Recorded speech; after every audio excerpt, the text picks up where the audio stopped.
वासुदेवाय।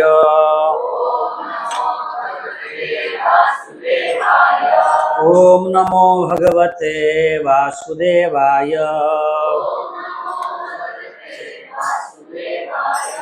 ओम नमो भगवते वासुदेवाय। ओम अज्ञानतिमिरन्धस्य ज्ञानाञ्जनशलाकया चक्षुरुन्मिलितं येन तस्मै श्रीगुरवे नमः।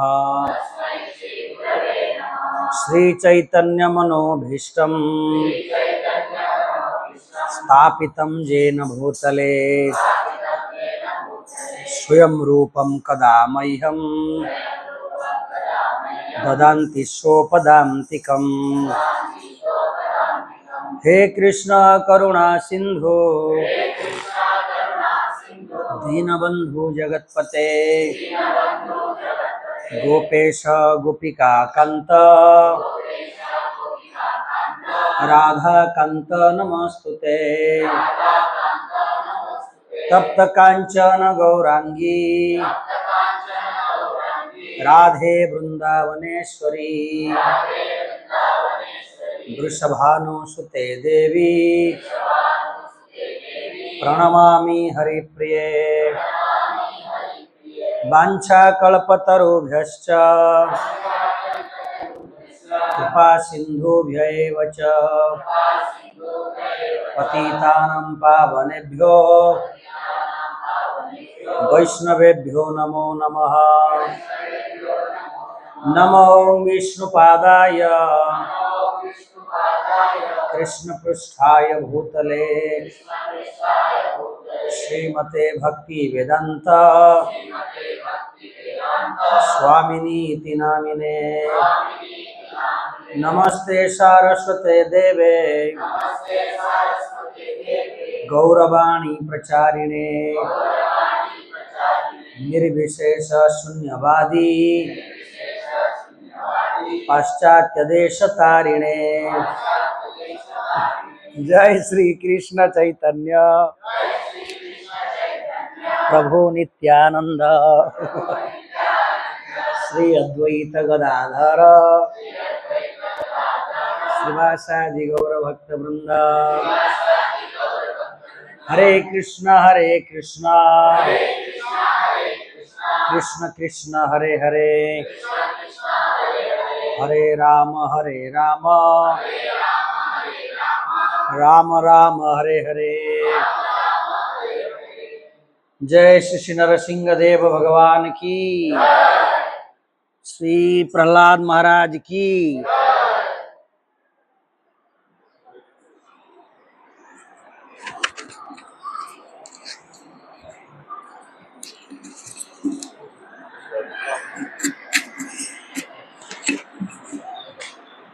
हरे कृष्णा। तो आप सबको आज के इस पवित्र उत्सव में इस्कॉन कारवार मंदिर में स्वागत है।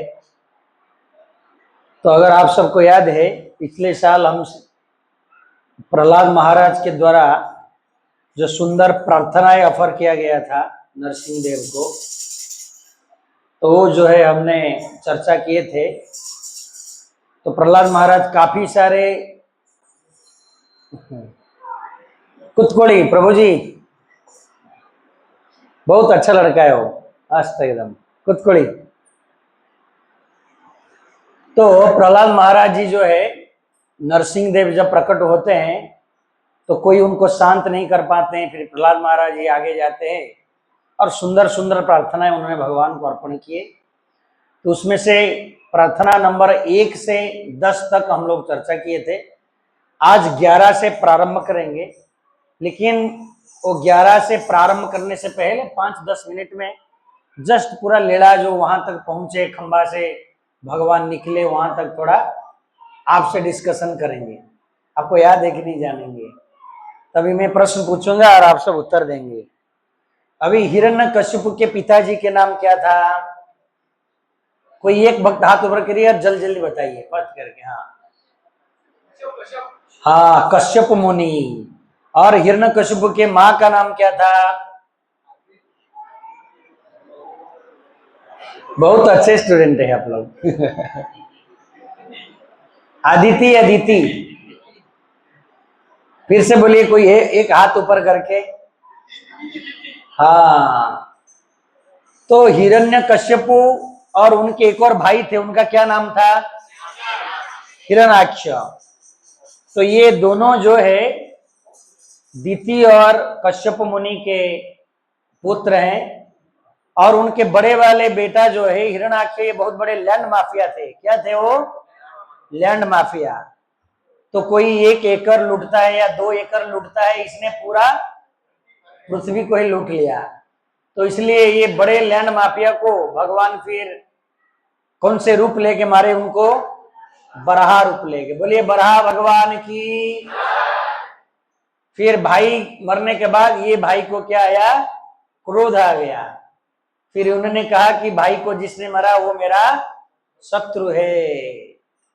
तो फिर जब भाई के पत्नियां और माँ सब रो रहे थे, इन्होंने बहुत सुंदर तत्व ज्ञान देके समझाया कि यारिगे यारिಲ್ಲ ಏರವಿನ ಸಂಸಾರ ಈ ಭೌತಿಕ ಜಗತ್ತದಲ್ಲಿ ಏನು ಸ್ಥಾಯಿ ಇಲ್ಲ,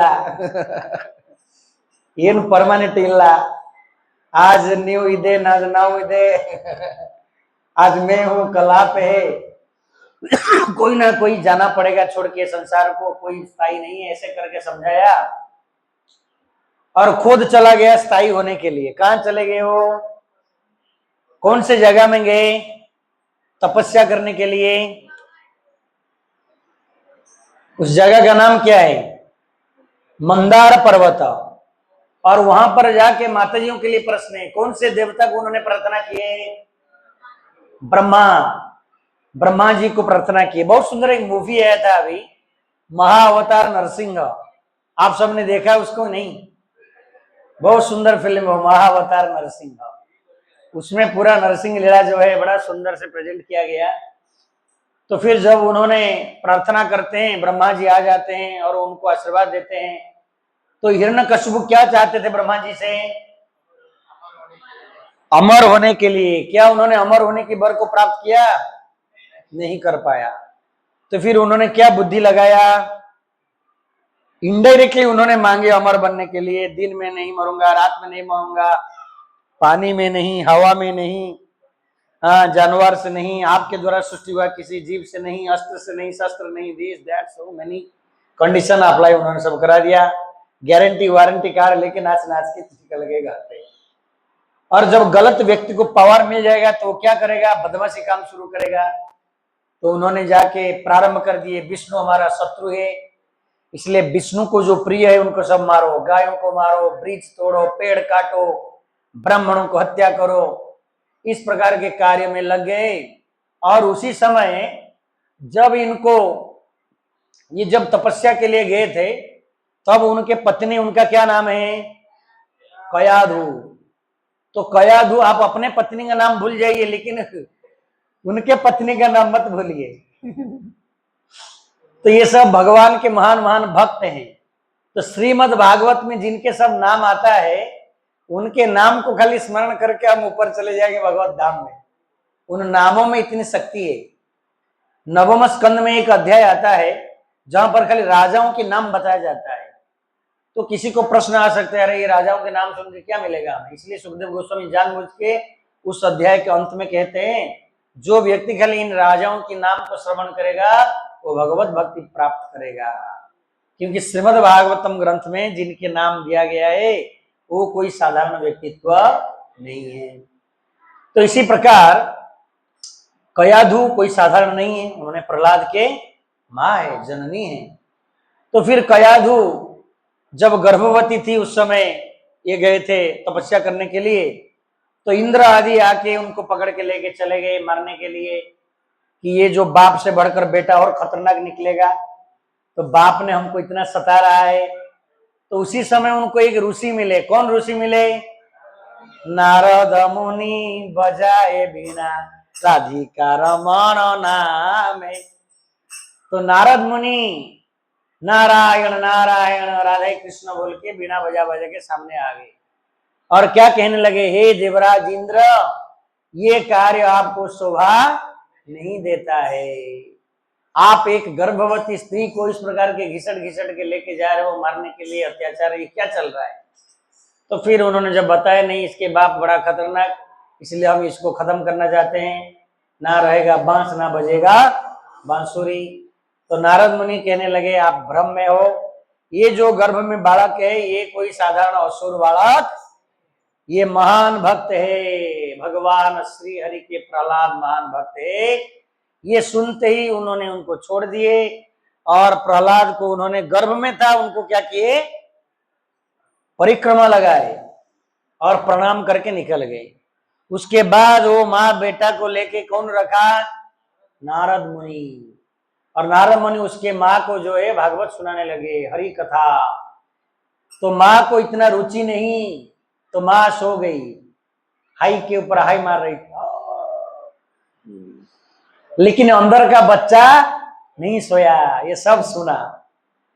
तो इसलिए जब फिर तपस्या से साहब आ गए, कौन, मिस्टर हिरण्यकशिपु, फिर उन्होंने ढूंढा मेरे धर्मपत्नी कहाँ है, बच्चा कहाँ है। फिर किसी ने बताया वो वहां पर है बाबा जी के। बाबा जी क्यों लेके गए, मैं बाबा जी को मारूंगा अभी। फिर उनके पत्नी और बच्चे बोले, बाबा जी को क्या मारोगे, बाबा जी हमारे जीवन बचाया है। फिर बाबा जी को प्रणाम करके वो घर में लेके आए, और घर में लेके आने के बाद जो है हिरण्यकश्यपु बहुत ही भयानक असुर थे। उन्होंने इंद्र, चंद्र, वरुण इत्यादि सारे असुरों को क्या किया, अपने बस में कर लिया। अगर ये जैसे अभी बहुत गर्मी हो रहा है और हिरण्यकश्यपु ऐसे खाली देख लेंगे, मुझे अभी हिमालय जैसे हवा चाहिए, ऐसी हवा, तो ठंडा हवा आ जाएगा। अभी आम का पेड़ है और आम का पेड़ के नीचे वो जाके बोलेंगे मुझे पका हुआ पनस चाहिए, तो पनस आएगा। मतलब पूरा प्रकृति को इतना कंट्रोल कर रहे थे, आप समझ गए ना। तो सारे दिशाओं को उन्होंने विजय प्राप्त कर लिए, देवी देवताओं को अपने वश में कर लिए, लेकिन उनके हृदय में कोई शांति नहीं था और सुख नहीं था। ये एक सुंदर शिक्षा है हमारे सबके लिए कि 10 दिशाओं को जीतने वाला व्यक्ति, सबको अपने अधीन में रखने वाला व्यक्ति, सारे धन संपत्ति को अपने वश में रखने वाला व्यक्ति, लेकिन ही वॉज नॉट हैप्पी, उसके अंदर कोई सुख शांति नहीं था। प्रभुपाद जी लिखते हैं, वहां एक सुंदर श्लोक आता है, क्योंकि उसके मन और उसके इंद्रियां उसके वश में नहीं था। कितने सुंदर शिक्षा हिरण्यकश्यप साहब हमको सिखा के चले गए।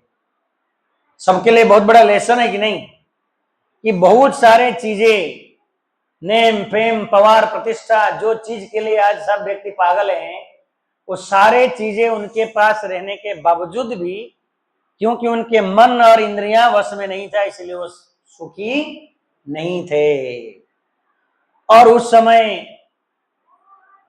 उन्होंने मदिरा पान करते थे, बहुत ही बदमाशी कार्य करते थे। और फिर ये बालक जो है प्रहलाद को उन्होंने स्कूल भेजा, तो उन्होंने बोर्डिंग स्कूल में रखे, जिसे यहां से बहुत सारे बच्चे पढ़ने के लिए सब बाहर जाते हैं मंगलोर, बंगलोर, हुबली इत्यादि इत्यादि। तो ऐसे उन्होंने, उनके पास एक शुक्राचार्य यूनिवर्सिटी था। शुक्राचार्य जी जो दैत्यों के, असुरों के गुरुजी है, उन्होंने एक यूनिवर्सिटी खोले थे और उसके मेन इंचार्ज थे उनके दोनों बेटे। क्या नाम है उनका, संड और अमर्क, प्रोफेसर मिस्टर संड और प्रोफेसर मिस्टर अमर्क। तो ये दोनों वहां पढ़ाते थे। ये आज जैसे पढ़ाया जाता है वही सब पढ़ाते थे। कैसे जीवन में आगे बढ़ने के लिए किसी ना किसी के कंधे पे पांव रखना पड़ेगा, दबाना पड़ेगा, हाँ, मारो पीटो लूटो और अपना शांति से जियो। तो इसी प्रकार के जो गलत विचारधाराओं को सिखाते थे। और ये तो जन्म से ही भक्त थे, तो इनको ये सब अच्छा नहीं लगता था। छोड़ो जो भी है। फिर कई महीना चला गया, छुट्टी हो गया, तो छुट्टी में सब पिता माता बहुत आतुर रहते हैं, मागेल चलो आता इतला कितने दिवस नंतर हॉस्टेल आसिला, बड़े बड़े करून तक खाऊ दीता उसको थोड़ा घुमाएंगे, अच्छा खिलाएंगे। तो बच्चा ऐसे स्कूल में जब छुट्टी हुआ आ गया, तो माता पिता के उत्कंठा रहता है, देखो बच्चा हमारा अच्छा स्कूल में एडमिशन हुआ ना, बहुत अच्छा पढ़ के आया, जानबूझ के फ्रेंड्स के सामने, रिलेटिव के सामने बच्चे को माँ बाप पूछेंगे थोड़ा पोएम सुना दो अंकल को, अंकल को थोड़ा टेबल बता दो, 2 जाए 2 4, 2 जाए 3 6 सब सुना दो। तो ऐसे ही जब प्रहलाद महाराज आ गए तो पिता जो है बड़ा प्रेम से उनको आलिंगन किए, उनके माथे पे चुम्बन दिए और उनको जो है पूछने लगे कि हे बालक, ऐसा ही थे वो छोटा सा बालक, हे बालक आप क्या सीखे हो मेरे प्रिय पुत्र। तो बालक जो है ये बोल दिए कि पिता तुम्हारा जो एज है, तुम अभी ये दुनियादारी राजनीतिया छोड़ के जंगल में जाके क्या करो, हरे कृष्णा कृष्णा कृष्णा हरे हरे, हरे राम राम राम आप भगवान के भजन करो। तो ये सुन के उनको एकदम चक्कर आ गया। उन्होंने इमीडिएट वो बोर्डिंग स्कूल वालों को फोन किया, मिस्टर प्रोफेसर सन्ना नमर का, वो दोनों आ गए, हाँ जी हाँ जी हाँ जी बोल के। तो साहब क्या हो गया, अरे तुम्हारे वहां सिक्योरिटी गड़बड़ है, विष्णु के लोग, वैष्णव लोग, हरे कृष्ण वाले घुस जाते हैं शायद, और सब गलत चीजें हमारे बच्चों को सिखा दिया है। तो फिर उन्होंने बोले नहीं नहीं हमारा तो सिक्योरिटी बहुत कड़क टाइट है, ठीक है हम लेके जाते हैं, देखेंगे कुछ और होता है। तो फिर चला गया। ये दशहरा छुट्टी था, फिर कुछ महीने के बाद दिवाली छुट्टी हुआ, फिर प्रहलाद महाराज जो आए और पिताजी बड़े आनंद से फिर पूछने लगे। तो इस बार जो है ये और खतरनाक उत्तर दे दिया। क्या बोलने लगा, श्रवणम कीर्तनम विष्णु स्मरणम पाद सेवनम अर्चनम वंदनम दास्यम साक्ष्यम आत्मनिवेदनम। जब ये पूछ रहे थे, इस बार वो गोद में बैठा था प्रहलाद, और गोद में बैठ के वो गाल को हाथ लगा के ना मुदुलु मुदुलु ना बंगारा बंगारा ऐसे ऐसे बोल के उसको पूछ रहे थे। और जैसे उसने फिर विष्णु का नाम लिया, इनको आया क्रोध और उसको गोद से ऐसे फेंक दिया पूरा नीचे। तो प्रहलाद गिर गया और बोला विष्णु हमारा शत्रु है और ये कुलंगार तुम विष्णु का नाम लेता है, ऐसे कह के जो है बहुत गाली दिया और बोलने लगा ये शक्ति तुमको कहां से आता है। ऐसे बहुत सारे आर्गुमेंट बाप बेटा में हुआ। फिर उन्होंने जो है मारने के लिए भेज दिया, इसको मार दिया जाए, ये बालक हमारे कुल का ये कुलंगार है।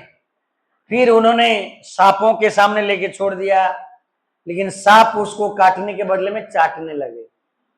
फिर हाथी के पांव में डाला, हाथी उसको दबाने से बदले में क्या किया, सलाम मारने लगा। वस्त्र घुसाया गया, पानी में डुबाया गया, और उनके एक पीसी माता थी, पीसी माँ, तो पीसी माँ को गोद में बैठा के जलाने लगे होलिका के। वो माता जल गई, ये बेटा नहीं जला। नाना प्रयास के बाद में जब वो जला नहीं, मरा नहीं, इसका फ्रस्ट्रेशन बढ़ गया। देखिए पूरा संसार को हिलाने वाला व्यक्ति 5 साल बालक से हिल गया। उसको रात में नींद नहीं आया, दिन में हर समय में खाली विचलित रहने लगा, एकदम एंजाइटी। जैसे एक नेता अभी बोल रहे थे कि कल मैं और मेरे भतीजे हम रात भर सोए नहीं, इतनी एंजाइटी था उनको हारने की चक्कर में, काश हम हार जाएंगे, जीत नहीं पाएंगे इलेक्शन इस बार। ऐसे ही हिरण्यकशिपु जो है दिन रात उनका नींद उड़ गया। क्यों उड़ गया, ये बालक हमारा बात नहीं सुनता है। इंद्र चंद्र वरुण हमारा बात सुनता है, लेकिन ये बालक हमारा बात नहीं सुनता है। जब मारने के बाद मार नहीं पाए, हताश हो गए, तब संड अमर का फिर पहुंच गए, बोले महाराज हमारे पिताश्री जो है खतरनाक अध्यापक है, ये थोड़ा बाहर गए हैं विदेश टूर में, तो ये आएंगे तो शायद इस लड़का का मन परिवर्तन हो सकता है उनकी वाणी से, तो इसलिए काहे इतना चिंता कर रहे हो, आप बिंदास रहिए, एक बार फिर चांस दीजिए, हम इसको हॉस्टल में फिर लेके जा रहे हैं। तो ये लड़का को लेके चले गए। अब इस बार ये लड़का क्या किया, ये आगे और एक स्टेप ले लिया। ये क्या किया, जब रिसेस में छुट्टी हो रहा था ना, लंच ब्रेक इत्यादि, तो ये सारे बच्चों को इकट्ठा करता था। लंच ब्रेक में खास करके हम लोग सब खेलते थे, लेकिन नहीं, आप लोग अगर संत है तो गीता भागवत पढ़ते होंगे। तो बेसिकली स्कूल में थोड़ा सा गैप मिला, मतलब खेलना शुरू है कि नहीं, तो जाके खेलते थे।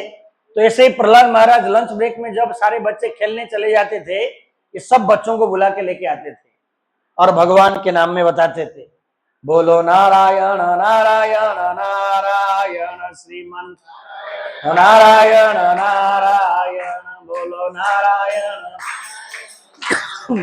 इस प्रकार के हरि कथा जब सुनाते थे, एक दिन संड अमर का देख लिए, बोले अरे बाप रे, एक मछली अगर बीमार हो जाएगा तालाब का सारे मछली को बर्बाद कर देगा। ये कलि युग के माँ बाप भी ऐसा ही सोचते हैं कि अरे बाप रे, हमारा बेटा हरे कृष्ण में जा रहा है, पहले बाल बहुत लंबा रखा करता था, स्टाइल में ऐसे कंघी करता था, अब सब निकाल दिया। अरे बाप रे, ये क्या तो तिलक लगा के आ रहा है कि नहीं अनिकेत प्रभु? इनके पिताश्री के नाम है हरि बाबू, नाम है हरि बाबू, देख के बहुत विचलित हो जाते हैं कि हरि बाबू देख के विचलित हो जाता है कि बेटा हरि के मार्ग में क्यों इतना जल्दी चला गया, इस उम्र में जींस पैंट पहन के घूमना चाहिए, धोती क्यों पहन रहा है। फिर उनके मित्र कमांडर साहब उनके माता पिता को बहुत सुंदर समझाए कि देखो बेटा सही जगह पे है, बाहर होता बीड़ी फूकता, तंबाकू खाता, कुछ बदमाशी करता, यहाँ सज्जनों के साथ में है। तो ऐसे कलि युग में लोग जो है विचलित हो जाते हैं कि नहीं, इस्कॉन खास करके बाकी मंदिर में जाओ, वहां घंटी बजा के आओ, क्योंकि तुम्हारा घंटा बजाने के लिए वहां कोई नहीं है। इस्कॉन में मत जाओ, ये तुम्हारा दिमाग की घंटी बजा देंगे, हेयर स्टाइल चेंज हो जाएगा, ड्रेस कोड चेंज हो जाएगा, भोजन पानी चेंज हो जाएगा, सब हुलिया चेंज हो जाएगा, इसलिए मत जाओ वहां। तो इसलिए संत अमर को भी ऐसे ही लगा कि ये सारे बच्चों को क्या कर रहा है, बर्बाद कर रहा है। ये कलि युग के राक्षस मानसिकता एक्चुअली। बच्चा डिस्को क्लब जाएगा, ये माता पिता को बहुत अच्छा लगता है। बच्चा विचित्र ड्रेस कोड करेगा, इधर हरा नीला पीला, इधर बकरी जैसे थोड़े दाढ़ी, इधर एक नोली लगेगा, पुरुष होके जितना लफंगागिरी करेगा वो माता पिता उसमें गर्व करेंगे। हा? और सज्जन जैसे रहेगा वो अच्छा नहीं लगेगा उनको। तो इसलिए इनको लगा ये बच्चा बिगड़ रहा है, अब तो बाकी बच्चों को भी बिगाड़ देगा, हमारा स्कूल का नाम खराब हो जाएगा, इसलिए लेके छोड़ दिए। कहाँ छोड़ दिए? पिताजी के पास, कि भाई तुम मारने जा रहे थे इसको, हमने लेके गए, लेकिन ये हमारे लिए काल बन गया, ये बाकी बच्चों को सब हरे कृष्ण करा रहा है, इसलिए तुम इसको संभालो, हम अपना स्कूल जा रहे हैं। तो बेटा को वहां छोड़ के चले गए। तो ये बाप एकदम तिलमिलाने लगा, बहुत प्रश्न करने लगा, ये शक्ति तेरा कहाँ से आता है? वो बड़ा हंस के बोला, पिताजी तुमको जहां से आता है हमको भी वहीं से आता है। मेरा चुंबक जिस प्रकार लोहा के प्रति आकर्षित है, मेरा मन हरि के चरण में आकर्षित है। तो हरि हरि हरि सुनते ही उसका सर घूमता था, जैसे वो रामानंद सागर में वो रावण का सर घूमता था। श्री राम नाम सुनते ही कैसे बोलता था वो, श्री मत बोलो। श्री के सामने श्री मत बोलो। तो ऐसे ही राम नाम सुनते ही जैसे वो तिल मिला जाता था, ऐसे ही हिरण्यकश्यप विष्णु हरि नाम सुनते ही एकदम क्रोधित हो जाता था। तो एक दिन पूछने लगा, हे प्रहलाद तुम्हारे हरि किधर है? तो उन्होंने बोला, हरि सर्वत्र है, हरि सर्वत्र है। तो बोले इधर है ना? है। तो उन्होंने बोलने लगे, ये खंबा में है ना? हाँ खंबा में भी है। तो तब हिरण्यकश्यप को थोड़ा कॉन्फिडेंस आ गया कि ये खंबा जो है मैंने ये हबुआड़ा पीछे वाला गाउंडी को बुला के मैं किया हूं, और ये खंबा में रॉड जो है मैंने यहां से लाया, शांति स्टील से रॉड लाया हूं, रामनगर का खड़ी लाया हूं। मुझे पक्का याद है इस खंबे में आयरन टीएम से बाहर है, रॉड है, सीमेंट है और खड़ी पत्थर है, इसमें इसका हरि हो नहीं सकता। अब ये बचेगा नहीं, ये फंस गया। तो ये बोला बार बार, हे बोल इस खंबे में हरि है ना? हाँ हरि है। तो फिर ये क्रोध में जब वो खंबा को तोड़ने गया, तब खंबा से सत्यम विधातुम निज भृत्य भाषितम, अपने भृत्य दो भृत्यों के बातों को सत्य करने के लिए, सत्य प्रतिपादित करने के लिए भगवान खंबा से निकले। एक भृत्य है प्रहलाद महाराज, जिसने बोला हाँ खंबा में है, उसके बाद झूठ नहीं होगा, इसलिए भगवान निकले। दूसरा भृत्य है ब्रह्मा जी। ब्रह्मा जी भी बोले थे कि नर नहीं, बानर नहीं, ये नहीं, वो नहीं, इसलिए उस रूप में भगवान वहां से निकले। और निकल के इसको एकदम बहुत समय फाइटिंग चला और इसको मार दिए। मारने के बाद उसके सिंहासन में बैठ गए और बहुत भयानक क्रोध की अवस्था में थे वो। और उसी समय उनके क्रोध को शांत करने के लिए नारद मुनि कहते हैं कि ब्रह्मा शिव इत्यादि बड़े बड़े देवता साहस नहीं हुआ भगवान के पास जाने के लिए। फिर सब लोग जो है पत्नी को भेजने लगे कि हे लक्ष्मी आप जाइए, आप तो धर्म पत्नी हो, उनकी अर्धांगिनी हो। लक्ष्मी बोले अरे बाप रे, मैं इनको कभी देखा नहीं, मेरे पति का ऐसा रूप नहीं है। फिर वहां पर उपस्थित भयभीत सारे देवता जो लक्ष्मी जी से प्रार्थना किए, उन्होंने भी भगवान के समक्ष में नहीं गए। फिर ब्रह्मा आदि सोचने लगे प्रहलाद के लिए ही ये रूप लिए हैं। तो तत्पश्चात ब्रह्मा जी ने अपने पास ही खड़े प्रहलाद महाराज से अनुरोध किया, हे पुत्र, भगवान नरसिंह देव तुम्हारे आसुरी पिता पर अत्यधिक क्रोध है, अतः तुम आगे जाकर भगवान को क्या करो, शांत करो। तो ये सुनकर हे राजा, यद्यपि महान भक्त प्रहलाद महाराज केवल छोटे से ही बालक थे, लेकिन ब्रह्मा जी की बात को उन्होंने मान लिया। धीरे धीरे भगवान नरसिंह की ओर आगे बढ़े, हाथ जोड़कर पृथ्वी पर गिर के उन्होंने उनको नमस्कार किया। और उसके बाद जब नरसिंह देव ने देखा कि छोटा सा बालक प्रहलाद उनके चर कमलों पर अष्टांग प्रणाम किया, तो वे अपने भक्त के प्रति अत्यधिक भाव विभोर हो गए। प्रहलाद को उन्होंने अपने गोद में उठा लिए और उनके सर पे अपने कमल रूपक हाथ को उन्हें स्पर्श किया, जो हाथ समस्त भक्तों को अभय प्रदान करता है। तो उसके बाद जो है भगवान नृसिंह देव द्वारा प्रहलाद महाराज का सिर स्पर्श करने से प्रहलाद के समस्त भौतिक कलमश तथा इच्छाएं क्या हो गया, पूर्ण तरह से धुल गई। अतएव वे दिव्य पद को प्राप्त हो गए और उनके शरीर में आनंद के सारे लक्षण प्रकट हो गया। उनके हृदय में प्रेम पूरित हो उठा, आंखों में आनंद के अश्रु बहने लगे हो, और भगवान के चरण कमलों को उन्होंने वंदना किया। तो फिर प्रहलाद महाराज ने पूर्ण समाधि में मन और हृदय को श्री नरसिंह के ऊपर स्थिर करके बड़े सुंदर से अद्भुत वाणी से अपने प्रार्थना कहने लगे। तो पहला वाला प्रार्थना में उन्होंने बहुत सुंदर चीजें बताए। यद्यपि ये प्रार्थना में बताया था 2-3 प्रार्थना, फिर भी आज इसको थोड़ा रिपीट करेंगे, उसके बाद आगे बढ़ेंगे। तो श्लोक नंबर 8, ये प्रहलाद महाराज यहाँ से प्रार्थना कहते हैं। श्रीमद् भागवत में सबसे लंगेस्ट प्रार्थना है प्रहलाद की प्रार्थना, 50 प्रार्थना है। तो इसमें वो कहते हैं ब्रह्मादय सुरगण मुनयोथ सिद्धा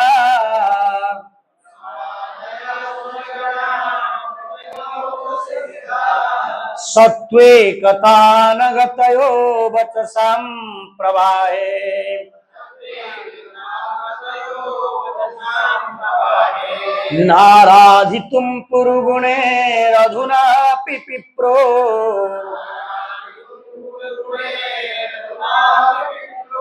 किंतु स्तुमर्हति समे हरि उग्र जाते।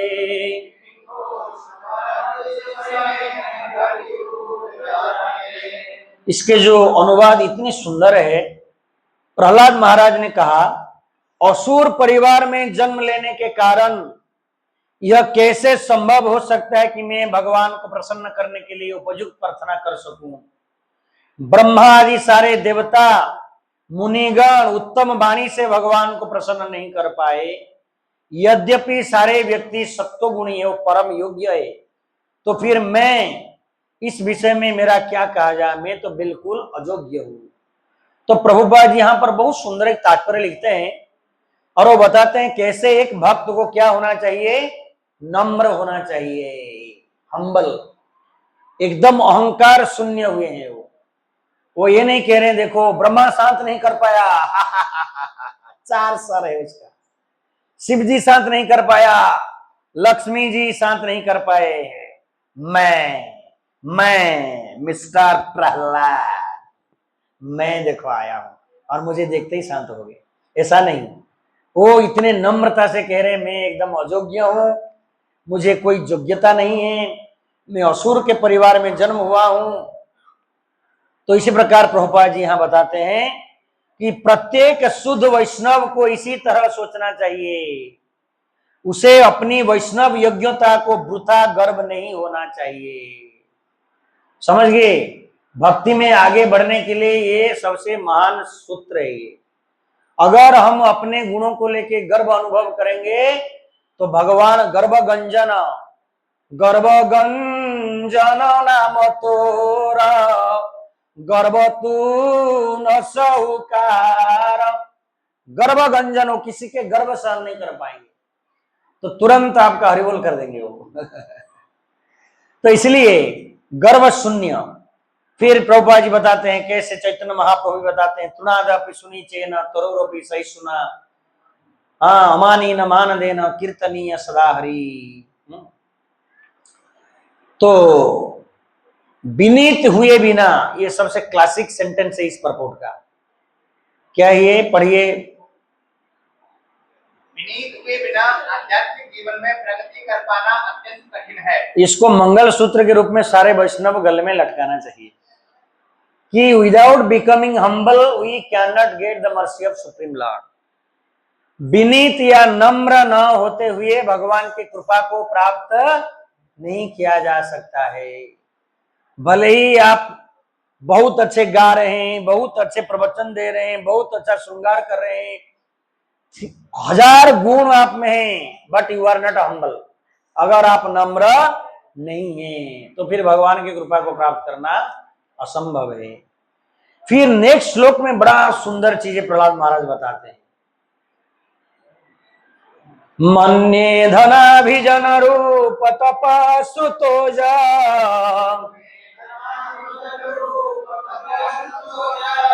तेज प्रभाव बल पौरुष बुद्धि योगा नाराधना यही भवन्ति परस्य पुंसो भक्त्या तुतोष भगवान गज उत्थपाय।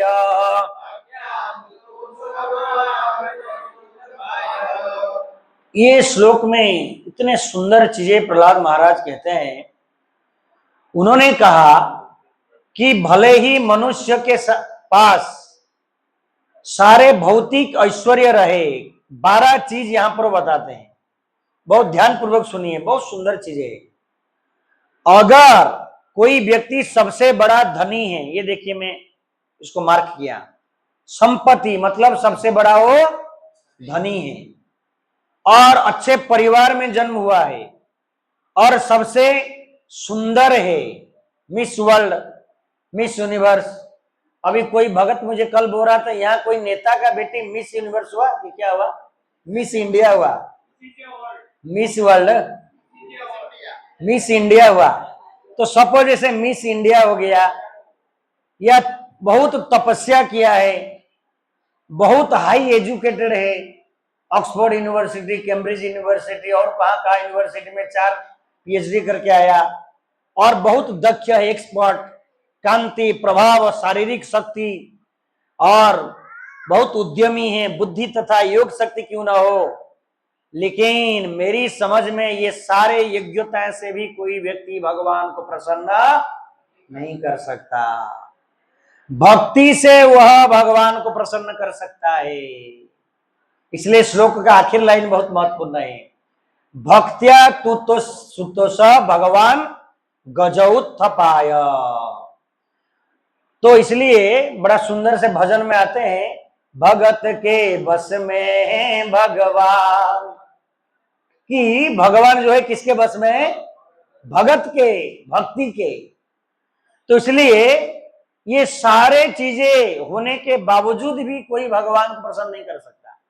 फिर उन्होंने उदाहरण देते हैं गजेंद्र का, कि जिस प्रकार गजेंद्र, क्या गजेंद्र देखने में सुंदर था? नहीं। कोई व्यक्ति थोड़ा सा मोटा हो जाता है, लोग बोलते हैं अरे क्या हाथी जैसे पेट बना दिया, थोड़ा कुछ एक्सरसाइज करो, थोड़ा अंदर लो इसको।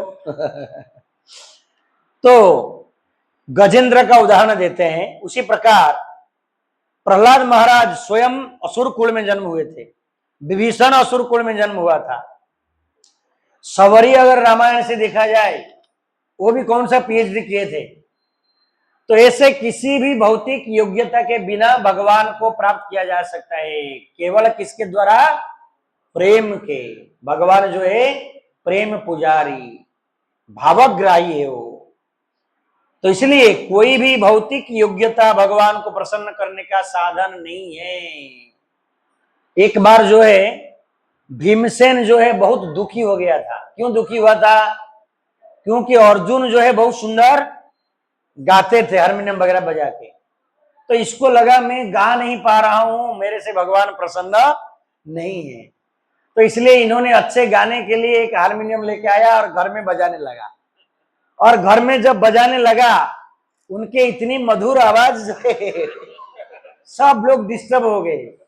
लेकिन सब डर रहे हैं, जाके भीम को बोलेगा कौन कि भाई तुम्हारी आवाज गधा जैसा है, हमारा सरदर्द हो रहा है, हारमोनियम लेके बाहर भागो। तो केवल पत्नी ही डेयर कर सकता है थोड़ा पति को बताने के लिए। सब बोले द्रौपदी देवी तुम ही कृपा करो। तो द्रौपदी देवी जाके बोलने लगे देखो आप इतनी अच्छा बजा रहे हो, लेकिन बेसिकली जो ये जो बजाना वगैरह चीजें है ना, एकांत में करना चाहिए। प्रैक्टिस एकांत में और अच्छा होता है। तो उसने एकांत में जाके बजाने लगे, सारे गामा तो ये आवाज सुन के एक व्यक्ति वहां आ गया। वो व्यक्ति जो है भीमसेन को देख के भीमसेन प्रसन्न हो गए, बोले शायद मेरे गाना में आकृष्ट होके ये व्यक्ति आ गया है। तो इसने पूछा भाई बताओ बताओ क्यों आए हो? बोल रहे बोलना चाह रहा हूं लेकिन डर लग रहा है। भीम को कौन नहीं डरता है? तो बोला नहीं मैं अभय प्रदान करता हूं, मैं डरूंगा मैं कुछ नहीं करूंगा, बोलो ना। मेरा गधा गुम हो गया था और ये आवाज में गधा का आवाज सुन के यहाँ आ गया गधा ढूंढने के लिए। भीमसेन बोला हाय हाय, और वहीं पर इतनी व्याकुल होके वो रोने लगा। और कृष्ण जो वहां प्रकट हो गया और कहने लगे देखो भीमसेन तुम अच्छे नहीं गाओगे इसलिए मैं तुम्हारे ऊपर प्रसन्न नहीं हूं, ऐसा नहीं है। ये 5 अंगुली समान नहीं है। जो ये चीज कर पाएगा ये नहीं कर पाएगा, जो ये कर पाएगा ये नहीं कर पाएगा, है कि नहीं? इसलिए हर किसी में कुछ अच्छे गुण हैं। Nobody is disqualified. आप भी अपने बच्चों को ऐसे निराश मत कीजिएगा। सबको लगता है मेरे बच्चा जो है पढ़ना चाहिए, इंजीनियर डॉक्टर बनना चाहिए, बस ऐसे सोच के बच्चों को गधा बना देते हैं सब। पता नहीं उनमें इंजीनियर डॉक्टर न बन के अच्छे टीचर होने के गुण हो सकता है, अच्छे सिंगर, अच्छे ड्राइंग वाला, या ऐसे अलग अलग बहुत गुण है उनमें। हम उन गुणों को ना देख के खाली यही एक्सपेक्टेशन रखते हैं, खाली ये इसके पहले डॉक्टर सो एंड सो लगे, इंजीनियर सो एंड सो लगे, लाखों करोड़ों रुपया लेके आए। तो इसी प्रकार भगवान समझा के चले गए I am very happy with your other qualities, आपके बाकी गुणों में बहुत प्रसन्न हूं। तो इसी प्रकार भगवान को यहाँ बताते हैं, हम सबके लिए बहुत सुंदर शिक्षा है कि हम अपने ये भौतिक योग्यताएं के द्वारा भगवान को आकर्षित नहीं कर सकते हैं। तो भगवान को क्या आकर्षित कर सकता है? सरल हृदय, सुंदर प्रेम, साधारण भक्ति जो है भगवान को आकर्षित कर सकता है। फिर आगे वो बताते हैं इस प्रकार अगर कोई ब्राह्मण में, यदि किसी ब्राह्मण में 12 योग्यताएं है, जैसे कि मन वचन कर्म संपत्ति, और अगर वो भगवान के विमुख है और कोई चंडाल परिवार में जन्म हुआ है, अधम है, लेकिन वो भगवान का भक्त है, तो ब्राह्मण से ये चंडाल घर में पैदा हुआ व्यक्ति जो है श्रेष्ठ है।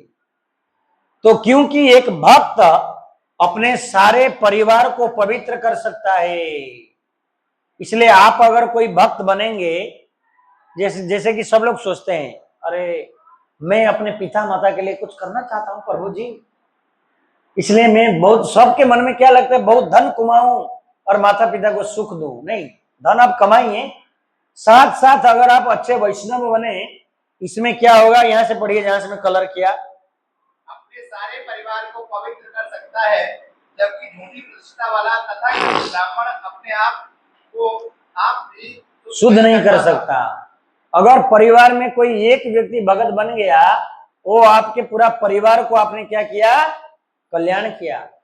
अगर आपने भक्त बना, आपके माता पिता दादा दादी सबका आपने बहुत बड़ा उपकार किया, समझ रहे हैं? इसलिए बड़ा परोपकार कार्य यही है कि आप हरि का भक्त बनिए और पूरा परिवार का आप मंगल कीजिए। तो आप बोलेंगे अरे ब्राह्मण है अभक्त कैसा है ना, जैसे मिस्टर शुक्राचार्य थे, बड़े महाराज के बाद जब भगवान विष्णु आए वामन रूप में, ये खुद ही ब्राह्मण देव बोल रहे हैं नहीं नहीं इसको भगाओ, ये सारे प्रॉपर्टी लूट लेगा। ऐसे एक ब्राह्मण थे चारवाक मुनि, वो बोलते थे हरि भजन क्यों करना है, जितना दिन रहते हो खाओ पियो मौज करो होटा नटाना कांटा, ऐसे समझाते थे लोगों को। खाओ पियो मस्ती में रहो, ये क्या इस्कन वालों के चक्कर में पड़े हो, ये तुम्हारा सर घुमा देंगे। तो ऐसे भी ब्राह्मण हैं। तो प्रहलाद महाराज कहते हैं ऐसे ब्राह्मण से अच्छा है अगर कोई नीच कुल में जन्म हुआ है लेकिन बड़ा महान भक्त है। जैसे सबरी है वो आदिवासी है, जंगल में रहने वाली। जैसे हनुमान जी है वो वानर है, मनुष्य से नीच योनि है उनका, एक नहीं पशु योनि, बंदर की योनि। जैसे प्रहलाद महाराज स्वयं वो कौन से योनि, असुर की योनि। विभीषण जो है असुर परिवार में जन्म हुए थे। तो इसी प्रकार चंडाल के परिवार में जन्म होने के बावजूद भी भक्ति करने वाला व्यक्ति श्रेष्ठ है। एक बहुत सुंदर श्लोक यहां दिया गया, भगवद भक्तिहीनस्य जाति शास्त्र जप तप अप्राणस्येव देहस्य मंडनम लोकरंजनम। यदि कोई ब्राह्मण क्षत्रिय या वैश्य जैसे उच्च कुल में जन्म हुआ है किंतु वह भगवान का भक्त नहीं है तो ये सारे गुण उसका व्यर्थ है। जिस प्रकार सबको अलंकृत किया जाता है, तमिलनाडु में एक जगह में मरने के बाद व्यक्ति को श्रृंगार किया जाता है। अभी मरने के बाद उसको श्रृंगार करना व्यर्थ है ना, तो उसी प्रकार भक्ति न करके बाकी सारे चीजों में समय देना ये व्यर्थ है। जब भक्ति के साथ बाकी चीजें भी किया जाएगा ये सुंदर है। तो आज हमारा असली जो क्लास यहीं से शुरू होगा ये रिपीटेशन था पिछले साल का। तो हम लोग 10 नंबर श्लोक तक पढ़े थे लास्ट ईयर, अब 11 नंबर श्लोक से प्रार्थना प्रारंभ होगा। नैवात्मना प्रभुरयं निजलाव पूर्णो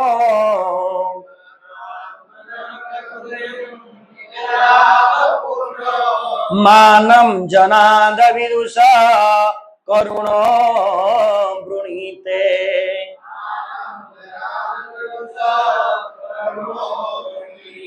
यद्य जनो भगवते विदधीतमानं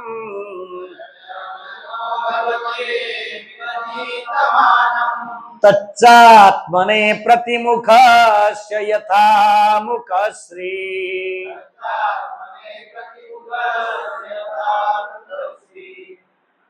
तो पढ़िए हंस गिरधारी जी।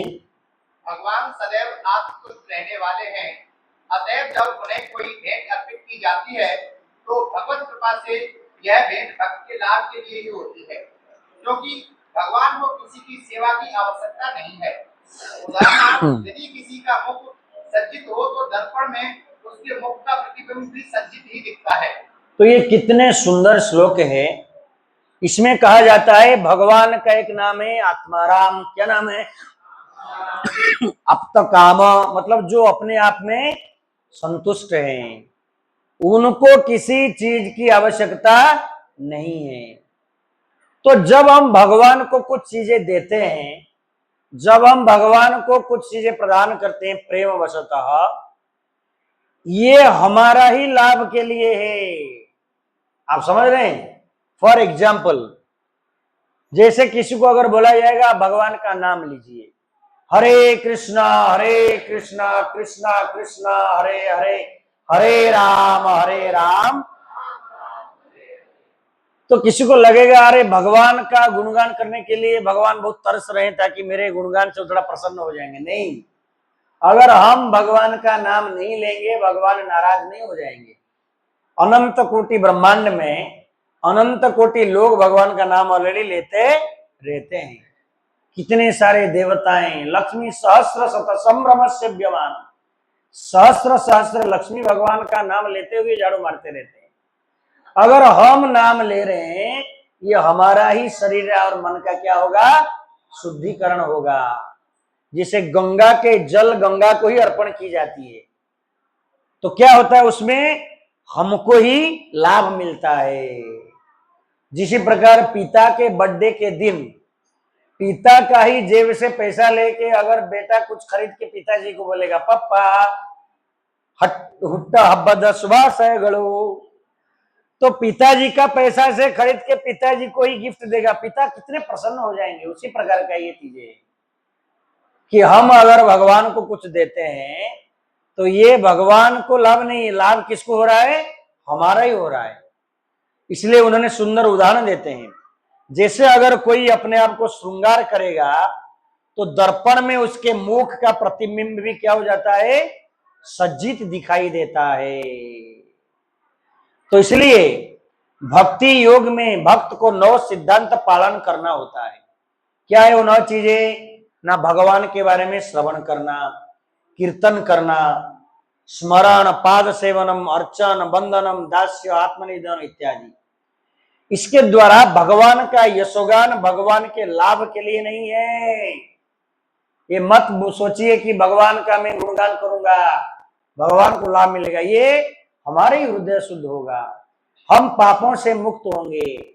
इसलिए हम जब किसी को बोलते हैं अरे भगवान के लिए थोड़ा नाम ले रहे हो, गलत स्टेटमेंट है।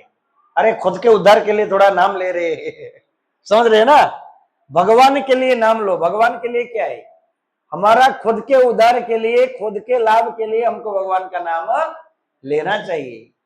हम भोग नहीं लगाएंगे, भगवान भूखा नहीं रह जाएंगे। हम भोग लगाने से, वो भोग लगाए हुआ चीजों को प्राप्त करने से हमारे मन शुद्ध होगा, हमारे शरीर शुद्ध होगा, हमारी चेतना शुद्ध होगा। ऐसा नहीं कि आज भोग नहीं लगा गया, भगवान उधर देखते रहे, आज कारवार से माला आया नहीं, अभी तक मैं भूखा हूं। No, it's not like that, ऐसा नहीं है। तो इसलिए यहां बताया जाता है भगवान के लाभ के लिए नहीं, या भक्त के लाभ के लिए। भगवान तो सदैव महिमावान है, चाहे भक्त उनके गुणगान करे या ना करे। किंतु यदि भक्त भगवान का महिमा गायन करता है तो भक्त स्वयं ही यशस्वी बन जाता है। जैसे ये प्रभुपाद जी के उदाहरण देखिए, इन्होंने 70 साल के वृद्ध अवस्था में भगवान कृष्ण की गुणगान किया, इतने कष्ट उठा के। उसमें भगवान को लाभ मिला कि उनको लाभ मिला?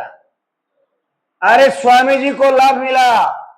स्वामी जी को इतना लाभ मिला, आज बड़े बड़े नेता, बड़े बड़े फिल्म स्टार, क्रिकेट स्टार समय के क्रम में लोग भूल जाते, लेकिन इनको कोई भूलने वाले नहीं है। ज्यादा प्रतिष्ठा प्रचार इनका होते जा रहा है, होते जा रहा है, होते जा रहा है।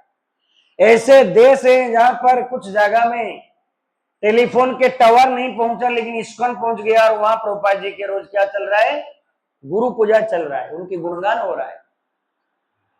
ऐसे ही कनकदास, पुरंदरदास, ऐसे कितने सारे भक्त हैं कि जब तक सूरज चांद रहेगा इनकी गुणगान होता रहेगा। तो इसलिए यहां प्रभुपाद जी लिखते हैं भक्ति ही स्वयं क्या बन जाता है, यशस्वी बन जाता है। इसलिए भगवान का निरंतर यशगान करने से जीव का अंतःस्थल शुद्ध हो जाता है, जिसे सारे वह संसारी नहीं है अपितु आत्मा है, ये सारे भावना उसको समझ में आ जाता है। कुछ मूर्ख व्यक्ति को बड़ा आश्चर्य होता है जब कृष्ण आदेश देते हैं सारे धर्म का त्याग करके मेरे शरण में आओ, तो कुछ मूर्ख सोचते हैं अरे भगवान यहां डिमांड क्यों कर रहे हैं। भगवान डिमांड उनकी लाभ के लिए नहीं कर रहे हैं, किसके लिए कर रहे हैं, हमारे लाभ के लिए। ये तो मानव समाज के कल्याण के लिए ही है। यदि सारे मनुष्य भगवान के शरण लेंगे तो उन्हीं का ही लाभ होगा, समझ रहे हैं। तो इसी प्रकार ये सुंदर श्लोक में प्रहलाद महाराज बताते हैं। फिर अगले प्रार्थना में प्रहलाद महाराज कहते हैं तस्मादिहं विगत विप्लव ईश्वरस्य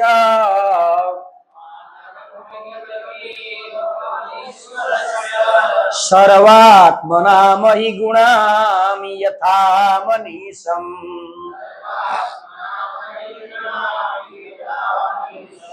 नीचो जया गुण विसर्गमनो प्रविष्टा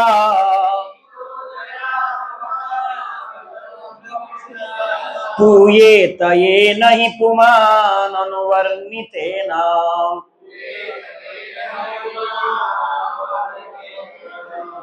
इसका अर्थ बहुत सुंदर है, प्रहलाद महाराज समझाते हैं। अतएव, आप सब मेरे पीछे बोलिए, अतएव यद्यपि मैंने असुर कुल में जन्म लिया है,